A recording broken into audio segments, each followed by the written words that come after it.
नमस्कार, एक बार फिर से आप सभी का स्वागत है। इस वीडियो के माध्यम से मैं कलकत्ता हाई कोर्ट का एक बहुत यूजफुल जजमेंट आप लोगों के साथ शेयर करने वाली हूं, जो 498A, 506, 323 जैसे मामले पर आधारित है। साथ ही साथ पत्नी ने पहले से ही डीवी एक्ट का केस इस मामले में ससुराल वालों के खिलाफ दर्ज करा रखा था। इस मामले में हाई कोर्ट ने पति और ससुराल वालों के खिलाफ 498 के साथ साथ जो भी अन्य सेक्शंस में मामले दर्ज हुए थे उन्हें रद्द करने का आदेश दिया और पति को झूठे मामले से राहत मिली। इस टिप्पणी के साथ हाई कोर्ट ने रद्द किया इस फैसले को कि पत्नी ने पहले से ही डोमेस्टिक वायलेंस का केस ससुराल वालों के खिलाफ और पति के खिलाफ कर रखा है। 498A से संबंधित जो भी आरोप हैं या सबूत हैं वो पत्नी दे नहीं पाई है। इस मामले में एक ही जैसे सभी व्यक्तियों पर एक ही तरह के समान आरोप लगाकर मामला दो बार अलग अलग सेक्शन में दर्ज कराया गया है, जिसे देखने के साथ ही ये कहा जा सकता है कि सिर्फ परेशान करने के लिए, दबाव बनाने के लिए बिना किसी आधार के बेतुके निराधार आरोप लगाए गए हैं ससुराल वाले पर पत्नी की तरफ से। ना ही कोई मेडिकल रिपोर्ट है, ना ही कोई सबूत पत्नी दे पाई है साबित करने के लिए कि उसके साथ किसी भी तरह की हिंसा, अपराध या मारपिटाई कभी हुई भी थी, क्योंकि पत्नी ने खुद ही ससुराल वालों को प्रताड़ित परेशान किया था। और जब पति ने उसके खिलाफ मामला दर्ज कराया पत्नी के खिलाफ और उससे तलाक की मांग की, तब पत्नी ने इस तरह से एक के बाद एक मामले ससुराल वालों के खिलाफ दर्ज करा दिया। साफ शब्दों में इस मामले में हाई कोर्ट ने कहा है, समान आरोप लगाकर एक ही तरीके से दो अलग अलग सेक्शंस में मामला दर्ज नहीं करा सकती हैं पत्नियां पति और ससुराल वालों के खिलाफ। यानी अगर पहले से डोमेस्टिक वायलेंस का केस पत्नी ने किया है तो उसी तरह से आरोप लगाकर 498A के सेक्शन में बेवजह निराधार, बिना किसी सबूत के, बिना मेडिकल प्रूफ के पत्नियां फिर से 498A के सेक्शन में मामला दर्ज नहीं करा सकती, और अगर ऐसा करती हैं तो ऐसे मामले खारिज करने योग्य हैं। तो ये जजमेंट पति लोगों के लिए बहुत यूजफुल होने वाला है कि अगर उनके पार्टनर ने भी इसी तरह के झूठे आरोप लगाकर पहले डीवी एक्ट में मामला दर्ज कराया है, उसके बाद 498A में भी इसी तरह के आरोप लगाकर मामला दर्ज करा दिए हैं, तो ये जजमेंट ऐसे पति के लिए बहुत यूजफुल होगा। इसमें साफ साफ कोर्ट का निर्देश रहा है कि समान ही आरोप लगाकर पति और ससुराल वालों को परेशान करने के लिए पत्नी ने निराधार और बेतुके इस तरह की शिकायत दर्ज की है बिना किसी सबूत के। इसीलिए इस तरह की शिकायत जो है वो सुनवाई योग्य नहीं है और उसे खारिज कर दिया कोर्ट ने।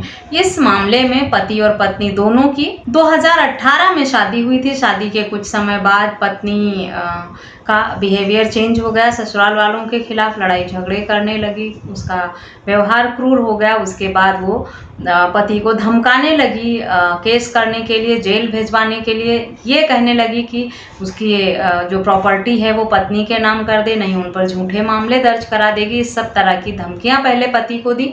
उसके बाद जब पति ने उसकी बात नहीं मानी तो उसने ससुराल छोड़ दिया और अपने माता पिता के साथ जाकर रहने लगी, ऐसा पति का कहना था। जबकि पत्नी का कहना था कि ससुराल वालों ने उसके साथ हिंसा, अपराध किया है, मारपिटाई की है, प्रताड़ित किया है, दहेज की मांग की है।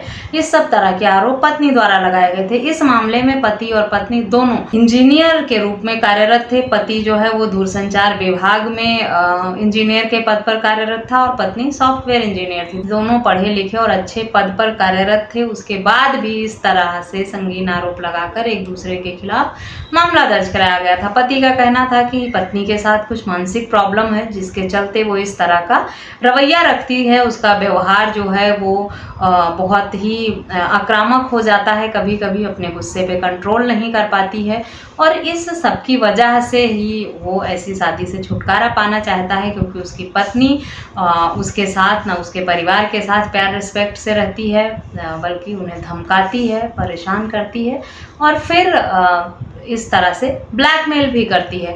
पत्नी का कहना था ससुराल वालों ने प्रताड़ित किया है, पति का कहना था कि पत्नी ने पूरे परिवार के साथ प्रताड़ना किया है और ब्लैकमेल किया है। इस सब तरह के आरोपों के साथ जब मामला कोर्ट में पहुंचा तो पत्नी ने जो भी आरोप लगाए थे 498A और DV के, उसमें कोई सपोर्टिव डॉक्यूमेंट नहीं दिया था, कोई मेडिकल प्रूफ नहीं था, ना ही किसी तरह के चोट के निशान थे, ना कोई स्पेसिफिक एलिगेशन पत्नी ने बताया था कि किस तरह की घटनाएं उसके साथ हुई हैं जो 498A में घटित होती हैं।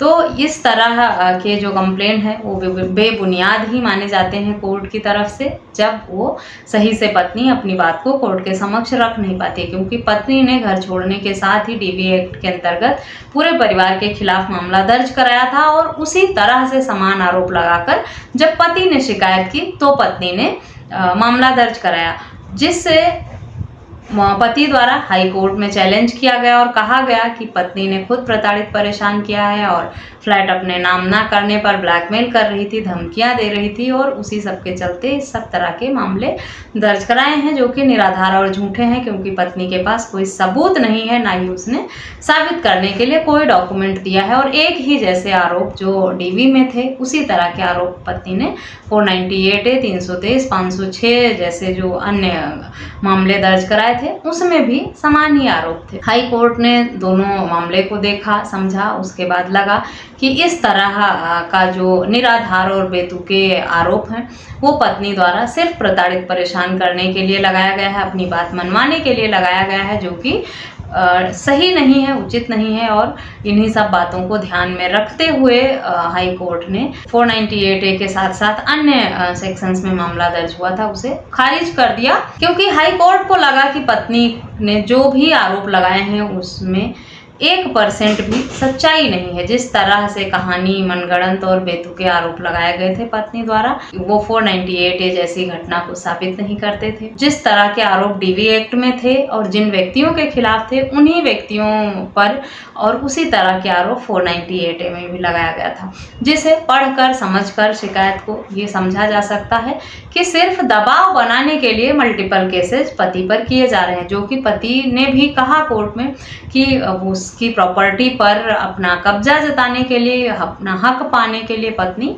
इस तरह से उसे ब्लैकमेल कर रही है काफ़ी समय से। और वो कह रही है कि अगर वो घर उसके नाम नहीं किया गया, मकान उसके नाम नहीं होगा, तो वो झूठे मामलों में फंसा देगी, जेल भिजवाएगी और परेशान करेगी, इसी तरह से, जो कि उसने करने की कोशिश भी की। लेकिन कोर्ट जो है वो सबूतों के आधार पर फैसला देता है। बेतुकी बेबुनियाद बातों का अब कोर्ट में कोई महत्व नहीं है। एक जमाना था जब पत्नियां सिर्फ आरोप लगाकर मामले दर्ज करा देती थी, कुछ भी कहती थी, कोर्ट में आंसू बहाती थी और उनकी बात सुन ली जाती थी। लेकिन जिस तरह से दिन प्रतिदिन मामले झूठे बढ़ते जा रहे हैं कोर्ट को भी अब ये लगने लगा है कि बहुत सोच समझ कर फैसला देना चाहिए, क्योंकि कौन सा मामला सच है, कौन सा झूठा है, इसे बहुत ही बारीकी से देखना और समझना पड़ता है। इस मामले में भी पत्नी ने अपनी तरफ से बहुत चालाकी के साथ मल्टीपल केसेज करने का प्रयास किया था पति और ससुराल वालों के खिलाफ, ताकि उन पर दबाव बनाया जा सके और अपनी बात मनवाई जा सके, मोटा पैसा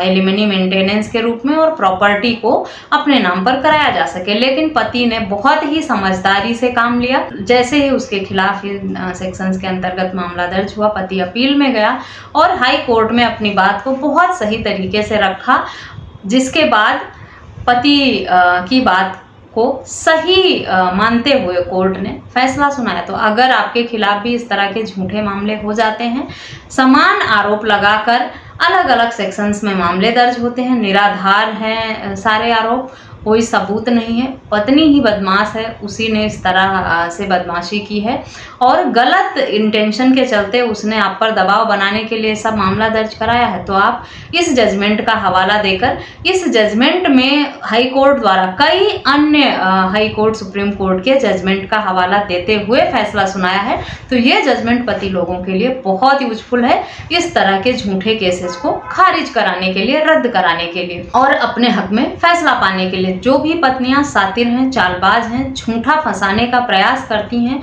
उनको मुंह तोड़ जवाब देने के लिए ये जजमेंट पति लोगों के लिए बहुत यूजफुल है। जजमेंट का लिंक वीडियो के डिस्क्रिप्शन बॉक्स से मिल जाएगा, वहां से आप पढ़ सकते हैं, समझ सकते हैं। जजमेंट को पढ़ने के बाद, वीडियो सुनने के बाद अगर आपके मन में कोई अन्य सवाल आता है तो आप मुझे कमेंट करके या वीडियो में दिए गए व्हाट्सएप नंबर पर मैसेज करके पूछ भी सकते हैं।